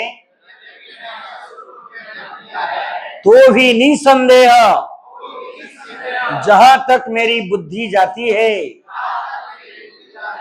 मैं पूरे प्रयास से भगवान की प्रार्थना करूंगा। जो भी व्यक्ति अज्ञान के कारण इस भौतिक जगत में प्रविष्ट होने को बाध्य हुआ है, वह भौतिक जीवन को पवित्र बना सकता है यदि वह भगवान की प्रार्थना करे और उनके यश को श्रवण करे। तो इस श्लोक में प्रहलाद महाराज भगवान श्री कृष्ण के बारे में हियरिंग एंड चैंटिंग का गुणगान किए हैं, श्रवण और कीर्तन, कि अगर कोई व्यक्ति इस भौतिक जगत में किसी भी अपवित्र परिवेश में अगर वो जी रहा है, लेकिन अगर वो नियमित भगवान का नाम जप करेगा, हरे कृष्णा कृष्णा कृष्णा हरे हरे, हरे राम राम राम हरे हरे, और इस प्रकार नियमित भगवान के बारे में श्रवण करेगा, तो क्या हो जाएगा? पवित्र हो जाएगा और अपने मृत्यु के बाद वो भगवत धाम में भगवान को प्राप्त हो जाएगा, भगवान को प्राप्त कर पाएगा। तो कितनी सरल उपाय दिया जा रहा है। प्रहलाद महाराज ये नहीं कह रहे हैं सबको अपने घर द्वार नौकरी छोड़ना है, हरिद्वार ऋषिकेश के तरफ जाना है, टांग ऊपर करके वहां तपस्या करना है, नहीं। गृहे थाको बने थाको, मुखे हरि हरि डाको। आप जिस परिस्थिति में, जहां पर जिस अवस्था में है, लेकिन इस व्रत को स्वीकार कीजिए कि आप नियमित भगवान का नाम लीजिए और भगवान के बारे में श्रवण कीजिए। इसके द्वारा क्या होगा? हम अपने जीवन को पवित्र कर सकते हैं। तो अभी मन में प्रश्न आएगा, भाई प्रमाण क्या है? भगवान का नाम ले लेके भगवान के बारे में सुन के कौन ऐसे पवित्र हो गया है? तो हे भाई मिस्टर रत्नाकर, बड़ा ठग था वो, लेकिन वो क्या बन गया? वाल्मीकि बन गए। वो रामायण का रचना किए, समझ गए प्रभु जी? रामायण की रचना किए हो, वाल्मीकि महर्षि बन गए। खाली राम राम उलट, वो भी उल्टा जपा उन्होंने, पहले राम नाम बोल नहीं पाया, इतना मारता था, मर गया, मारा मारा बोलता था, इसलिए मरा मरा मरा मरा मरा बोल के राम हुआ। ऐसे ही एक मृगारी था जिसके जीवन अति अपवित्र था, सब जीव को मार के छटपटाते हुए वो सुख लेता था, वो भी भगवान का नाम लेके पवित्र हो गया। ऐसे प्रभुपाद जी जब गए, जो अमेरिका, इंग्लैंड, जापान इत्यादि के जो लोग हैं, वो भी पशु जैसे उनके जीवन था, दारू पीना, मांसाहार करना, परस्त्री संग करना इत्यादि इत्यादि। तो ऐसे लोगों को भी पवित्र जीवन करवा दिए प्रभुपाद जी। सिर्फ क्या किया प्रभुपाद जी ने? उनको बताया चांट हरे कृष्णा कृष्णा कृष्णा हरे हरे, हरे राम राम राम हरे। प्रभुपाद जी का लेक्चर सब सुनिए, 20-40 मिनट का ही लेक्चर है, और उसमें ज्यादा समय क्या है? कीर्तन है। खाली कीर्तन करा के और भगवान के बारे में सुना के उन सबको क्या किया? पवित्र कर दिया। इसलिए हम सबको अगर पवित्र होना है तो कौन सा दूसरा डिटर्जेंट पाउडर नहीं है जिसको खा पी के हम पवित्र हो जाएंगे। यही पाउडर है, खाना पड़ेगा। क्या है वो? राम रस, नाम रस। हरे कृष्णा कृष्णा कृष्णा हरे हरे, हरे राम भगवान का नाम जपना है और भगवान के बारे में श्रवण करना है। सो प्रभुपाद जी यहाँ बहुत सुंदर तात्पर्य लिखते हैं। तो कहते हैं, यह स्पष्ट है कि भक्त को उच्च कुल में जन्म लेने या धनी होने या राजसी वृत्ति का सुंदर होने से आवश्यकता नहीं है। इनमें से कोई भी गुण भक्ति के लिए उपयोग ऐसा नहीं है। उसे तो भक्ति में ऐसा अनुभव होना चाहिए कि ईश्वर के मान और मैं उनके छोटा सा दास हूं, इसलिए मेरा कर्तव्य है मैं उनको प्रार्थना करूं। तो ये समझ करके हमें भगवान को प्रार्थना करना चाहिए। जिसे भगवान बार बार गीता में भी कहते हैं, भक्त्या माम अभिजानाति, केवल भक्ति के द्वारा ही मुझे समझा जा सकता है, जाना जा सकता है। तो इसी प्रकार शास्त्रों में अनेक उदाहरण हैं, कैसे कितने नीच अपवित्र परिवेश में रहते हुए भी व्यक्ति भगवान को प्राप्त कर लिया, केवल भगवान का नाम लेके और भगवान के बारे में श्रवण कर करके। इसलिए भक्ति में आगे बढ़ने के लिए ये दो चीजें बहुत जो है महत्वपूर्ण है। समझ रहे? चैतन्य महाप्रभु बताते हैं, क्या कहते हैं, भजनेर मध्ये श्रेष्ठ नवविधा भक्ति, कृष्ण प्रेम कृष्ण दीते धरे महाशक्ति, तार मध्य सर्वश्रेष्ठ श्रवण कीर्तन, निरपलाद नाम लैले पाए प्रेम धन। कि 9 प्रकार का जो विधि है भजन का, श्रवण कीर्तन स्मरण पाद सेवन इत्यादि इत्यादि, उसमें से सर्वश्रेष्ठ मार्ग कौन सा है? श्रवण और कीर्तन। इस समय निकाल के भगवान के बारे में श्रवण कीजिए और भगवान का नाम लीजिए। हरे कृष्णा कृष्णा कृष्णा हरे हरे, हरे राम। तो इसलिए ये 2 चीजें अगर किया जाए, बाकी आप कुछ चीजें सोचने की आवश्यकता नहीं, अरे मुझे भगवान मिलेंगे नहीं मिलेंगे, no doubt this process is working. क्योंकि बहुत सारे एग्जाम्पल है। एक जो रुक्मणी देवी थी, राजकन्या, उन्होंने कृष्ण जी को कभी देखा नहीं था, खाली कृष्ण जी के बारे में क्या किया था, उन्होंने सुना, बहुत बार सुना उन्होंने। श्रुत्वा गुणान भुवन सुंदर शृण्वतांते, हे भुवन सुंदर, आपके बारे में सुन सुन के मैं आपके प्रति इतनी आकर्षित हो गया हूं, आपके बिना मैं जी नहीं सकता, रह नहीं सकता। तो इसी प्रकार जब बार बार भगवान के बारे में हम श्रवण करेंगे तो भगवान के प्रति एक आकर्षण हमारा जन्मेगा। तो ये हो गया श्रवण। दूसरा मैंने बताया, जैसे प्रहलाद महाराज बताया, कीर्तन, भगवान का नाम। तो सेम चैतन्य चरितामृत चैतन्य महाप्रभु बताते हैं, क्या लिखते हैं वो, कृष्ण नाम महामंत्रेर ये स्वभाव, जे जपे तार कृष्ण उपजय भाव। हर चीज का एक स्वभाव रहता है। जैसे समर का स्वभाव क्या है, बहुत गर्मी लगता है कि नहीं, इसलिए वो बाबा जी देखिए कुर्ता पहन के आए, लेकिन यहाँ कुर्ता उतार के बैठ गए, हो गर्मी हो रहा है। तो ऐसे गर्मी, पसीना छूट रहा है सबको, गर्मी के सीजन में गर्मी होगा, ठंडी के सीजन में ठंडी लगेगा। तो ऐसे हर चीज का एक स्वभाव है। पानी का स्वभाव है बहके जाना, तो ऐसे कृष्ण नाम का भी एक स्वभाव है। कृष्ण नाम का क्या स्वभाव है, कृष्ण नाम महामंत्र, यही तो स्वभाव है, उसका भी स्वभाव है। जय जपे, जो व्यक्ति उसको जपेगा, भगवान कृष्ण के प्रति उसका क्या होगा, एक प्रेम उत्पन्न होगा, जो कि आज हमारे पास नहीं है। अभी प्रेम हमारा है बाकी चीजों के प्रति, संपत्ति के प्रति, धन के प्रति, गाड़ी के प्रति, कुत्ता के प्रति, बिल्ली के प्रति, परिवार के प्रति, पोजीशन के प्रति, लेकिन भगवान के प्रति जो प्रेम नहीं, वो भगवान का नाम लेने से उत्पन्न होगा। इसलिए सीसी से आपको ये दोनों उदाहरण देके समझाया कि कैसे ये दोनों मेरी प्रैक्टिकल है। इसलिए प्रहलाद महाराज यहाँ कहते हैं श्रवण और कीर्तन। इसलिए भक्तों को कभी ये दोनों चीजें मिस नहीं करना चाहिए। अभी कुछ कारणवशत हमने अभी टेम्पररी संडे फीस्ट बंद किया है, जैसे दोपहर में संडे फीस्ट कार्यक्रम नहीं है, तो भगत लोग सुबह आना चाहिए, संडे सुबह का प्रोग्राम बंद नहीं हुआ है। तो इसलिए जब तक दोपहर में संडे फीस्ट कार्यक्रम शुरू नहीं हुआ है, तो आप सब लोग सुबह आइए। हर रविवार सुबह जो है 7:30 बजे बहुत सुंदर दर्शन आरती होता है। उससे पहले आएंगे तो और अच्छा है, 5 बजे से यहाँ भगवान की नाम जप, मंगल आरती इत्यादि, तुलसी आरती सब अटेंड करेंगे। नहीं, अगर 7:30 बजे आओगे 7:30, तो आप दर्शन आरती करेंगे, 8 बजे भागवत श्रवण करेंगे, फिर प्रसाद लेके घर जाएंगे।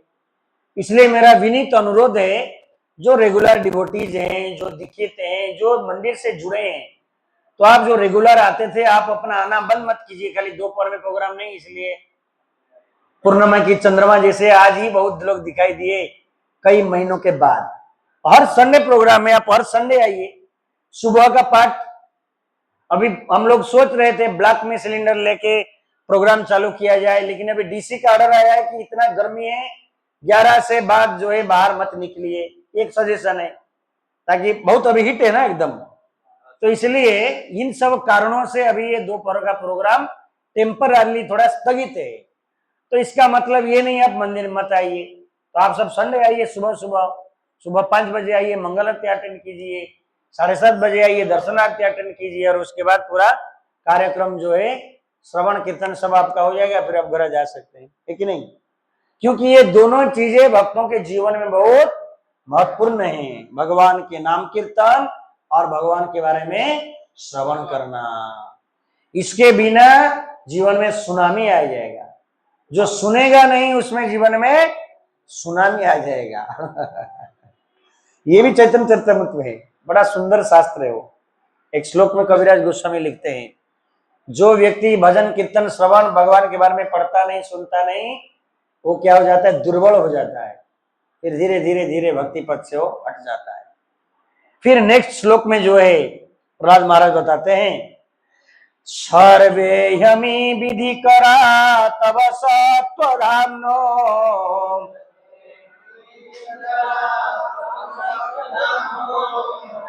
हर एक व्यक्ति इसको उच्चारण कीजिए, बहुत कम लोग बोल रहे हैं। श्रीमद् भागवत रामायण गीता इत्यादि शास्त्रों के जो श्लोक है ये हरे कृष्ण मंत्र से अभिन्न है। ये भागवत में एक तात्पर्य प्रभुपाद जी लिखते हैं, जैसे हम हरे कृष्ण मंत्र जपते हैं ना, जो लाभ आपको मिलेगा गीता के हर एक श्लोक पढ़ने में आपको वही मिलेगा, क्योंकि ये भगवान के मुख निःसृत वाणी है, ये शब्द ब्रह्म है।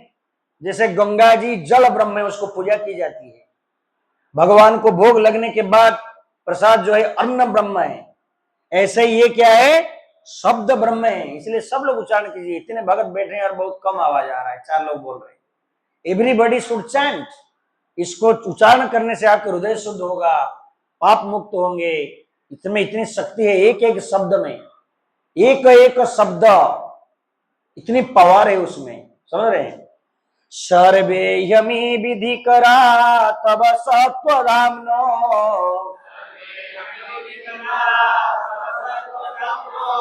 ब्रह्म दयो वयमिवेश न चोदिजन्ता,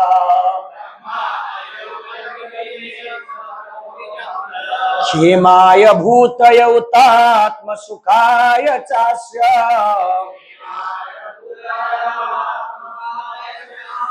विक्रीडितं भगवतो रुचिरावतारे।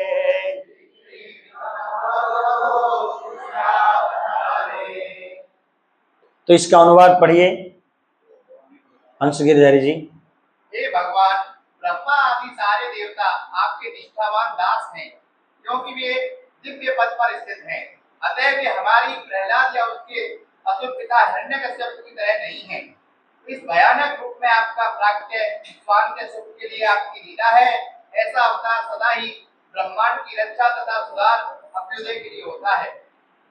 तो अभी वो कहते हैं, फिर उनके नम्रता को यहाँ दिखा रहे हैं कि ब्रह्मा जी इत्यादि बहुत बड़े श्रेष्ठ भक्त हैं। देखिए भक्ति में क्या होता है, हम थोड़े पुराने होने के बाद हम अपने आप को क्या सोचते हैं? मैं सबसे श्रेष्ठ भक्त हूँ। मैं सीनियर डिवोटी हूँ, मुझे सम्मान चाहिए। बाकी सब जूनियर डिवोटी है। नहीं, जितना हम भक्ति में आगे बढ़ेंगे अपने आप को जूनियर सोचना चाहिए कि बाकी सब भक्त मेरे से श्रेष्ठ हैं। तो देखिए ये ऐसे सीनियर डिवोटी है, इनके लिए खंबा फाड़ के भगवान निकले, फिर भी ये बोल रहे हैं देखो कि निष्ठावान दास है ब्रह्मा शिव इत्यादि सारे देवता, और मैं और मेरा बाप बड़ा दुष्ट है, तो हम तो एकदम नीच परिवार में मैं जन्म हुआ हूं, मैं तुच्छ हूं। तो इस भयानक रूप में आपका प्राकट्य खुद के सुख के लिए ही, लीला के लिए ही हुआ है, समझ रहे हैं? हाँ, मद भक्तानम विनोदार्थे करोति विविध क्रीड़ा। भगवान भक्तों को आनंद देने के लिए और खुद आनंद लेने के लिए ये सुंदर सुंदर अवतार लेके सुंदर सुंदर लीलाएं करते हैं। और ऐसा अवतार सदा ही ब्रह्मांड की रक्षा और सुधार लाता है। इसलिए नरसिंह भगवान जो है ये इमरजेंसी भगवान है। इमरजेंसी जानते हैं नहीं, बस में, ट्रेन में, फ्लाइट में, किसमें भी जाओगे कि इमरजेंसी विंडो रहता है, पता है कि नहीं? खाली टिकट काट के बैठ जाते हो। हर जगह में एक इमरजेंसी विंडो है, ये जानना बहुत जरूरी है। कहीं कुछ हो गया, वो इमरजेंसी विंडो से जंप करना है। जैसे बस पानी में गिर गया तो आपको याद रखना है सीट नंबर 22 में इमरजेंसी है। कहीं ब्रिज में लटक गया, कहीं कुछ हो गया, वहीं से निकलना है। ऐसे ट्रेन में हर बगी में शायद दो दो इमरजेंसी विंडो, उसको लाल कलर लगा गया है ताकि एक्सीडेंट हो गया, आग लग गया, फट करके वहां से जंप कर लेना है। ऐसे ही हमारे जीवन में भी इमरजेंसी आ जाता है कभी, उसी समय किसको बुलाना है? भगवान नरसिंह देव को। और नरसिंह देव तुरंत वहां पर प्रकट हो जाएंगे। एक बार अमेरिका में एक इस्कॉन मंदिर में एक पुजारी पूजा कर रहा था और बहुत सेवा से कई दिनों के बाद थोड़ा बोर हो गया, माया पकड़ लिया उसको, भगवान का एक्सटर्नल एनर्जी। क्या तेरा दिमाग खराब कर दिया इस्कॉन वाले, तू घंटी बजा रहा है, देख बाकी लोग सी बीच में क्या मजा ले रहे हैं यार, सर्फिंग करते हैं सब लड़की लड़का साथ में। सर्फिंग जानते हैं ना, एक कुछ लकड़ी का पीस में ऐसे ऐसे ऐसे ऐसे होते रहते हैं खड़े होके। तो इसको भी सर्फिंग का आदत था, प्रभुपाद जी उसको बोलते हैं सफरिंग। तो ये सफरिंग या सर्फिंग जो भी है, सर्फ का इसका आदत था। ये मंदिर छोड़ा, प्रेसिडेंट को बताया नहीं, डिपार्टमेंट में बताया नहीं, पूजा बीजा छोड़ के चुपचाप चला गया और वहां जाके सर्फिंग कर रहा है समुद्र में, मजा आ रहा है, लहरों में ऐसे ऐसे हो रहा है। और उसी समय जो है बहुत बड़ा तिमिंगल मछली उसके तरफ आ गया और तिमिंगल मछली बड़ा नाच नाच के आ रहा है कि आज का सुबह का ब्रेकफास्ट मिल गया। वो अंदर भजन गा गा के आ रहे, महाप्रसाद है गोविंद है, Tintern Tintern Tintern Tintern, ISKCON वाला माल है, घी खा खा के चेहरा पूरा टक टक टक टक लाल है, अब तो मजा आएगा, रगड़ रगड़ के खाऊंगा, ऐसे गाना गा गा के नाच नाच के आ रहा है। तो अब ये इसका दिमाग खराब हो गया, भाई आज तो फिनिश हो गया मैं। तो सारे मंत्र तंत्र ये भूल गया। उस समय नरसिंह आरती गाने लगा, नमस्ते नरसिंहाय, हे नरसिंह भगवान बचाओ, मैं वचन देता हूं आज खाली प्राण बचा लो, मैं सरेंडर करूंगा और जीवन में आपको छोड़ के कभी नहीं भागूंगा, प्लीज बचा लो। और वो तिमिंगल मछली बड़ा सा इसका सर्फिंग बोर्ड, लकड़ी का क्या बोलते हैं उसको, वो पट्टा जो लकड़ी पीस तक आया और वहीं से उसका माइंड में आया, चलो इस्कॉन वाले एकादशी करते हैं, आज एकादशी कर दिया जाए, आज निर्जला। घूम गया उसने और इसने हे प्रभु गोविंद गोपाल हे नरसिंह बोल के सीधा भागा मंदिर में। और डिपार्टमेंट के हेड बोले, भाई कहां गया था? बोला पूछो मत और कभी नहीं जाऊंगा। कहां गया था पूछो मत, लेकिन और जीवन में कभी मैं जाने वाला नहीं हूं। इसलिए नरसिंह भगवान जो है, हर भक्त इसको भूलना नहीं चाहिए। नरसिंह को बहुत इमरजेंसी भगवान है, वो तुरंत प्रकट हो जाएंगे। प्रभुपाद जी जब इस्कॉन संस्था स्थापन किए तब ये नरसिंह प्रणति सुबह शाम नहीं था, ये बाद में किया गया जब इस्कॉन में बहुत विपत्ति आया। जैसे मायापुर में टोपी वाले बहुत आक्रमण किए, मायापुर के डेटी चोरी करके ले लिए, गायों को मारने लगे, भक्तों को मारने लगे, हमारे महाराज का पांव चला गया, टोपी वाले बम फेंक दिए। इस प्रकार के जो बहुत सारे झगड़ा झांटी वहां गुंडा लोग आके किए, तो भगवान नरसिंह देव को जो है लाके वहां रखा गया। मायापुर में जो नरसिंह फोटो है ना, मूर्ति है, वो उग्र नरसिंह है। नरसिंह भी प्रकार प्रकार के हैं। एक अहोबिलम करके आंध्र प्रदेश में जगह है, वहां नव नरसिंह क्षेत्र है, वो नौ नरसिंह, ज्वाला नरसिंह, उग्र नरसिंह, योग नरसिंह, शांत नरसिंह, ऐसे प्रकार प्रकार के नरसिंह है। हम लोग रिसेंटली अभी भुवनेश्वर गए थे, लिंगराज मंदिर के अंदर एक लक्ष्मी नरसिंह शांत एकदम बैठे, बहुत सुंदर नरसिंह है। ऐसे कर्नाटक में मेलकोटे में योग नरसिंह, योग ऐसे बैठे हैं, बहुत सुंदर है वो। जैसे नरसिंह के अलग अलग रूप है। ये जो है उग्र नरसिंह, क्योंकि प्रभुपाद जी फिर ये मूर्ति कहां बना गया? तमिलनाडु के कुंभकोणम में, और वहां पर जो है वो बना कर दिया मूर्ति बनाने वाला ने, ये उग्र नरसिंह हम नहीं बनाते हैं। फिर वहां के एक श्री संप्रदाय के स्वामी जी बोले, नहीं इस्कॉन संस्था वाला जो है ये सर्टिफाइड पार्टी, ये अच्छा पूजा करेंगे, संभालेंगे, क्योंकि अगर उग्र नरसिंह को ठीक से सेवा नहीं किया गया वो आपको हरिबोल कर देंगे। तो फिर इस्कॉन का नाम सुन के उन्होंने मूर्ति बनाया वो भी जीवंत पत्थर से बनाया जाता है मूर्ति, समझ गए, पत्थर में भी जीवन होता है, उसमें सिम्टम्स हैं। फिर जब वो मूर्ति बनाया गया, मूर्ति बनने के बाद एक दिन वहां आग लग गया, मूर्ति जहां रुका गया है, वो फोन करके बुलाया, जल्दी आके लेके जाओ, पार्टी रेडी हो गए। तो उग्र नरसिंह को लाया गया और आज मायापुर में वो विराजमान है। तो अब से वहां मैदान पूरा शांत। तभी से फिर मंदिर में, हर मंदिर में प्रभुपाद जी नरसिंह भगवान के फोटो रखने के लिए आदेश दिए। इसलिए हर जगह अल्टर में नरसिंह के फोटो रहता है और सुबह शाम नरसिंह आरती कंपलसरी किया गया है। इसलिए नरसिंह भगवान को भूलना नहीं। और हमारे सौभाग्य ये पूरा क्षेत्र जो है नरसिंह क्षेत्र भी है, बहुत सारे नरसिंह का मंदिर है। कारवार में तो इतने नरसिंह टेम्पल है ना, बहुत नरसिंह मंदिर है। खाली देवबाग में, वहां सदाशिवगढ़ में कितने नरसिंह मंदिर है, इधर सिद्धर में है, सब जगह नरसिंह मंदिर। होनावर में पुराना मंदिर है, नरसिंह भगवान एक सुंदर यहाँ यात्रा होता है कुरुमगढ़ में। तो इसी प्रकार भगवान नरसिंह जो है ऐसा अवतार ब्रह्मांड के रक्षा तथा सुधार के लिए, इसलिए सर्व विघ्न विनाशक, इमरजेंसी विपत्ति के समय में हमें नरसिंह की शरण जाना चाहिए, उनके पुकारना चाहिए, क्योंकि वो समय नहीं लेते हैं। माता पिता कौन रेडी करके उनसे अवतार होने के लिए, वो वहीं उत्पत्ति हो जाएंगे फटाफट खंबा पार के, जहां आप बुलाया वहीं से निकलेंगे वो, और वहां इमरजेंसी आपको सुरक्षा प्रदान करेंगे। इसलिए श्री चैतन्य महाप्रभु भी रास्ते में जब आए दक्षिण भारत में, सब नरसिंह मंदिर को गए और वहां बहुत सुंदर नरसिंह का दर्शन किए, नरसिंह की भजन कीर्तन किए। तो यहाँ पर प्रभुपाद जी बताते हैं कि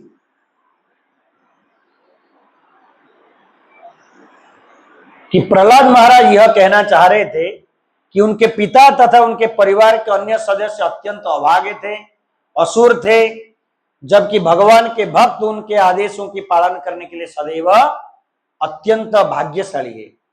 तो फिर प्रभुपाद जी आगे बताते हैं किस प्रकार भगवान जब ये धरा पृष्ठ में आते हैं, दो कार्य करते हैं, परित्राणय साधु नाम, साधुओं को रक्षा करने के लिए और दुष्टों की विनाश के लिए।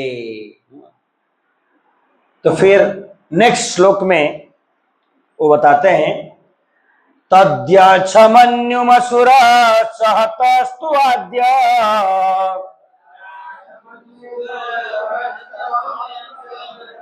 मोदित साधुरपि ब्रूषिक सर्पहत्या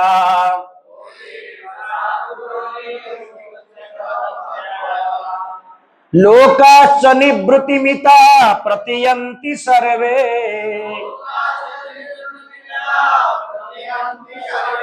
रूपं नृसिंह विभयाय जनाः स्मरन्ति।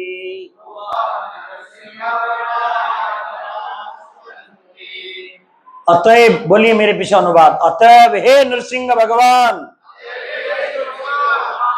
आप अपने क्रोध अब त्याग दीजिए, क्योंकि मेरा पिता महाअसुर हिरण्यकशिपु मारा जा चुका है। क्योंकि साधु पुरुष भी सांप या बिच्छू के मारे जाने पर प्रसन्न होते हैं, अतएव इस असुर की मृत्यु से सारे लोगों को परम संतोष हुआ है। अब वे अपने सुख के प्रति आश्वस्त हैं और भय से मुक्त होने के लिए आपके इस कल्याणप्रद अवतार का सदैव स्मरण करेंगे। तो अब जो मेन चीज के लिए उनको भेजा गया था वो चीजें वो कह रहे हैं कि अभी जो है आप अपने क्रोध को त्याग दीजिए। तो देवता लोग उनको क्यों भेजे थे? क्योंकि उस समय बहुत क्रोधित अवस्था में नरसिंह भगवान थे, इसलिए उनको भेजा गया। तो अभी मेन पॉइंट में प्रहलाद महाराज आ गए। वो कह रहे हे भगवान, प्रोजेक्ट सफल हो गया है, ये फास्ट ऑपरेशन आपने किया, ऑपरेशन सक्सेस, पेशेंट डेड। हमारे इस्कॉन का एक हॉस्पिटल है, भक्ति वेदांत हॉस्पिटल मीरा रोड में, और वहां ऑपरेशन थिएटर में ऐसा एक फोटो है नरसिंह का। तो एक बार एक नास्तिक पेशेंट, मतलब जो जिसको कोई जानकारी नहीं है भगवान के बारे में, वो पूछ रहा है ये कौन है, ऑपरेशन थिएटर में जा रहा था। तो डॉक्टर साहब वहां भगत है, दीक्षित भगत है, वो बोले ये फास्ट डॉक्टर है। वो डर गया एकदम, ये फास्ट डॉक्टर है। बोले हाँ, ये इस पेशेंट को ऑपरेशन किया, लेकिन ऑपरेशन में ऑपरेशन सक्सेस, पेशेंट डेड हो गया। तो इसी प्रकार नरसिंह भगवान जो है क्रोध, तो प्रहलाद महाराज बोले ऑपरेशन सक्सेस, पेशेंट डेड हो गया है, आप अपने क्रोध को त्याग दीजिए। क्योंकि साधु भी बिच्छू और सर्प को मारने से संतुष्टि अनुभव करते हैं। देखिए शास्त्र कहता है किसी भी जीव को मरना नहीं चाहिए, जीव मात्र कहारी को उद्वेग ना दीवो। किंतु यहां बताया जाता है बिच्छू और सर्प को मारने से उतनी पाप नहीं है, साधु भी उसमें आनंद लाभ करते हैं। क्यों? क्योंकि ये दोनों जो जीव है ये बहुत खतरनाक है। सबसे ईर्ष्यालु प्राणी है सर्प। बिना कारण में किसी भी जीव को अगर मारता है वो कौन है? सर्प। बाकी जीव बाघ हो, भालू हो, सिंह हो, सिंह अगर पेट पूरा भर गया है, आप उसके पास उसको बाबा बाय, दाढ़ी बाबा बाय ऐसे बोल के जाओगे, वो कुछ नहीं करेगा। पेट भरा हुआ है, वो खराटे मार रहा है सिंह साहब बैठ के, वो आपको खाएगा नहीं। सर्प बिना कारण का सोए हुए व्यक्ति को भी आके मार के चला जाता है। गांव में गाय भैंस इत्यादि को भी सांप खाली फोकड़ के ऐसे काट के चला जाता है। इसलिए सर्प जो है सबसे ईर्ष्यालु प्राणी है, इसलिए उसको देखते ही मारना है, और उसको मारने से कोई पाप नहीं है, ऐसे शास्त्रों में दिया गया। तो प्रभुपाद के जीवन में एक कहानी है। प्रभुपाद जी तभी नया नया भक्ति में आए और मठ में जा रहे थे। किसके मठ में?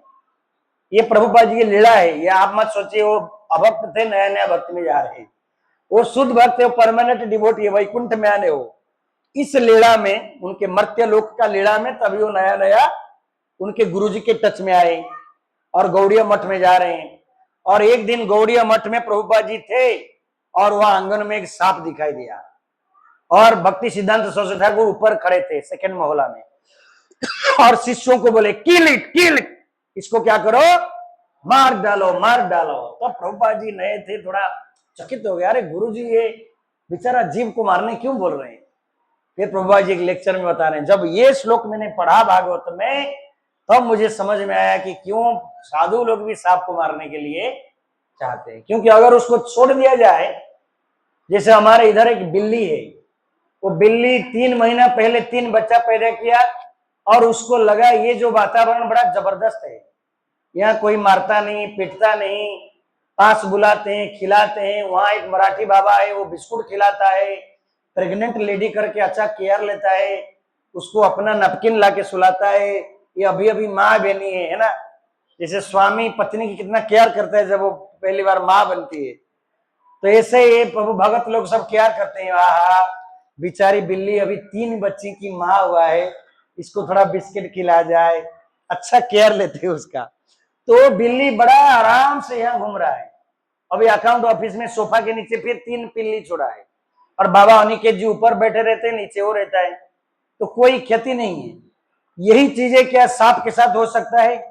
अभी हम सबको पता है कि उस रूम में बिल्ली भी सोया है, 3 बच्चे उसका सोए हैं, लेकिन हम जाके बिंदास बैठते हैं।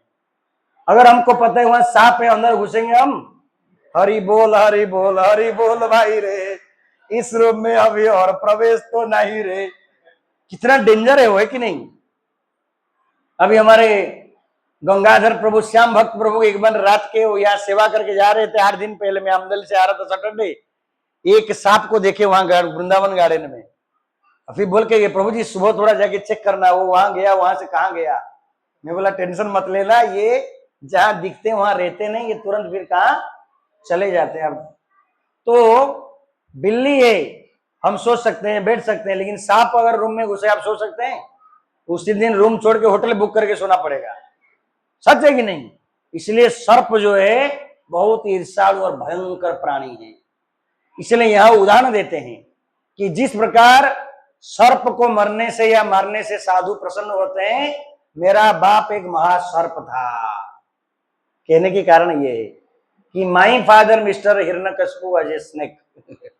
ये ईर्ष्यालु था, क्योंकि बिना कारण लोगों को कष्ट दे रहा था, इसलिए वो अभी मर चुका है।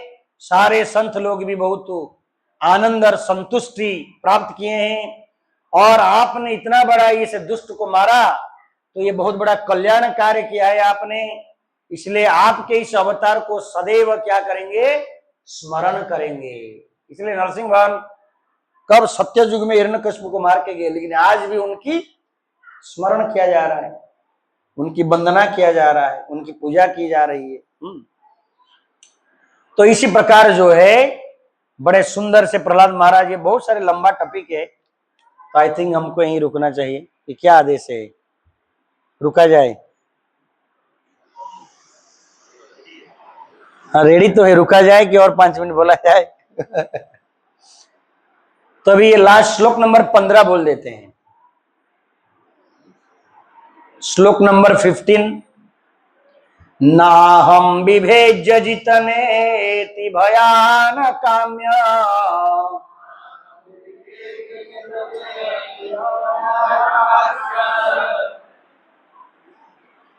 जीवार कनेत्र भ्रुकुटीर भगोग दंष्टात्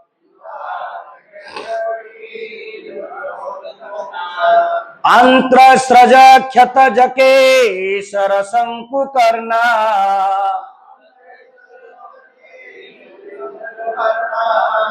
त्रिन्लाद भीत दिगिभादरि भिन्न खाग्रात्।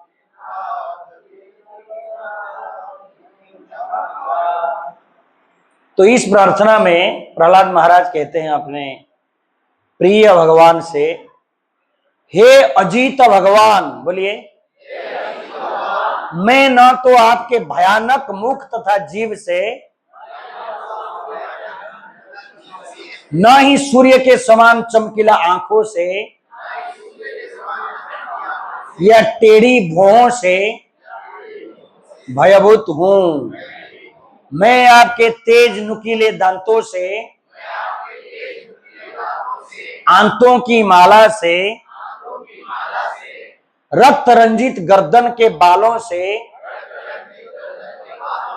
या बर्छे जैसे पेने कानों से भी नहीं डर रहा हूं, न ही मैं आपके सिंहनाद से भयभीत हूं, जिससे हाथी भागकर दूर चला जाता है, न मैं आपके नाखूनों से भयभीत हूं, जो आपके शत्रु को मारने के निमित्त है। तो बेसिकली प्रहलाद महाराज या के भगवान का ये रूप को बताते हैं कि उनके आंखें कितनी भयानक थी, सूर्य समान चमकीले आंखें, और जीव भयानक मुख, और उनके पिता को मारने के बाद उनके दाढ़ी में क्या लगा हुआ था, ब्लड लगा हुआ था, रक्त रंजित दाढ़ी, और एकदम कांटा जैसे नाखून। मैं ये सारे चीजों से नहीं डर रहा हूं। क्यों नहीं डर रहा हूं? क्योंकि मेरे लिए तो आप भगवान हैं। तो एक सुंदर उदाहरण दिया जाता है, जैसे एक बिल्ली, जैसे बिल्ली का ज्यादा उदाहरण यहां दिया जाएगा क्योंकि यहां हमारा अच्छा एक्सपीरियंस हो रहा है। तो ये बिल्ली जब यहां बच्चा पैदा करता है तो भगवान उनको सेफ्टी के लिए सुंदर ज्ञान दिए हैं। कम से कम 5-7 जगह वो चेंज करता है बच्चों को लेके, क्योंकि वो बच्चा का स्मेल से सांप या अलग जीव जंतु आ जाएंगे उसको खाने के लिए। तो उन्होंने पैदा किया एक जगह में, फिर 2-3 दिन के बाद उनको सब अपने मुंह में ऐसे लटका के लेके इधर आ गया। 4 दिन के बाद यहां से उठा के लेके जाएगा, फिर हमारे किसी भक्त के इधर रूम में लेके रखेगा वो। तो जब कैट अपने बच्चा को लेके जाता है, वो बच्चा को डरने लगता है, बड़ा आनंदित है कि मेरा माँ मुझे और कहीं आनंद जगह में ले रहा है। लेकिन वही कैट जब एक चूहा को पकड़ के दांत में लाता है, उस समय हे प्रभु, कैसे मैं इसके दांत से एक बार गिरा दो मैं भाग जाऊं, काल है, मैं काल के मुख में हूं, ऐसे ही सोचता होगा कि नहीं? तो उसी प्रकार भगवान का इतना भयंकर रूप को देख के देवता डर गए, हिरण्यकश्यप डर गया, लेकिन छोटा सा प्रहलाद नहीं डर रहा है, क्योंकि उसको पता है ये मेरे प्रभु है, मेरे ठाकुर जी हैं, मुझे बचाने के लिए आए हैं। तो भगवान नृसिंह देव का भयंकर स्वरूप अभक्तों के लिए निश्चय भयानक है, लेकिन भक्तों के लिए तनिक भी भय नहीं है। तो सिंह पशुओं के लिए अत्यंत भयावह होता है। जैसे प्रभुपाद उदाहरण देते हैं, जैसे यहां दिया गया, सिंह का आवाज से खाली हाथी भी डर जाता है, लेकिन सिंह का बच्चा डरता है क्या? उसको पता है ये मेरा माता है, ये मेरा पिता है, ये मुझे सुरक्षा प्रदान करेंगे। तो इसी प्रकार प्रहलाद महाराज बहुत सुंदर सुंदर श्लोक अर्पण करते हैं। फिर आगे कभी ये श्लोक नंबर 16 से चर्चा होगा, श्लोक नंबर 16 से ऐसे 50 तक उनके प्रार्थना है, बहुत सुंदर सुंदर प्रार्थना है। श्री नरसिंह देव भगवान की, भक्त शिरोमणि प्रहलाद महाराज की, निताई गौर प्रेमानंदे। सो मैं हृदय से प्रार्थना करता हूं आज के इस पवित्र दिन में भगवान नरसिंह देव हम सबको कृपा प्रदान करें। हमारे अंदर में बहुत सारे हिरण्यकश्यप बैठे हुए हैं, काम, क्रोध, लोभ, मोह, मद, मात्सर्य, ईर्ष्या इत्यादि। इन सब हिरण्यकश्यपों को भगवान नरसिंह देव मारें और हम सबको भगवत धाम जाने की योग्य बनाएं। ये हम सब आज भगवान से प्रार्थना करना चाहिए। श्री नरसिंह चतुर्दशी महामहोत्सव की। हरे कृष्णा।